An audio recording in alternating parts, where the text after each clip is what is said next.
আসসালামু আলাইকুম গাইস, দেখুন এখন আমি হাতে কাটা সেমাই রান্না করব। অনেকে এই সেমাইটাকে হাতে কাটা সেমাইও বলে, আবার অনেকে সেওই পিঠা বলে। আমাদের নওগঞ্জ, বান্দুরা, ঢাকার দিকে বলে সেওই পিঠা। আমি এটা হাতে বানাইনি, এটা আমি কিনে নিয়েছি। বাজারে এরকম প্যাকেটে অনেক বিক্রি করে, আপনারা দেখবেন, কিনে নিয়ে আসবেন। তাও সেগুলো আপনারা রেডিমেড, তাড়াতাড়ি, যাদের আমার মতো সময় কম, যারা হাতে বানাতে পারে না। আমাদের মা খালার আগে হাতে বানাতো আমার ফুপুরা, কিন্তু আমরা আসলে এখনও ওভাবে করা হয় না, তাই প্যাকেট কিনে এনেছি আমি বাজার থেকে। এই দেখুন, এটাকে এখন একটু টেলে নিচ্ছি, কারণ এটা কেনাটা একটু নরম হয়।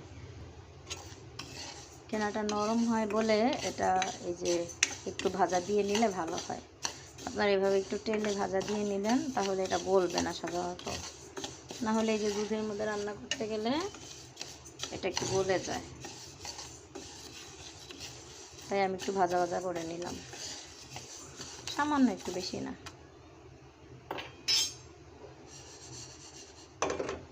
এখন এটার মধ্যে আমি এই যে দুধ দিয়ে দিব।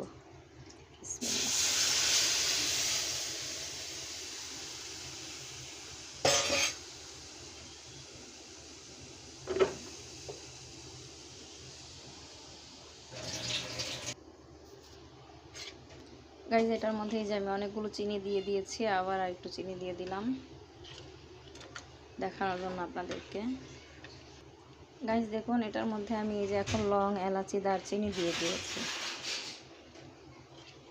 লং, এলাচি, দারচিনি, তারপরে তেজপাতা দিয়ে দিয়েছি। পরে আমি নারকেল দিয়ে দিব।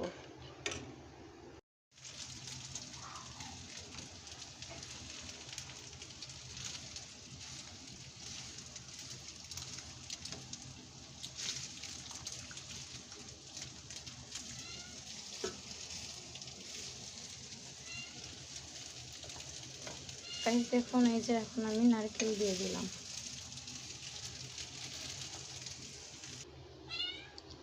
গাইজ দেখুন, এই যে আমি নারকেল দিয়ে দিয়েছি।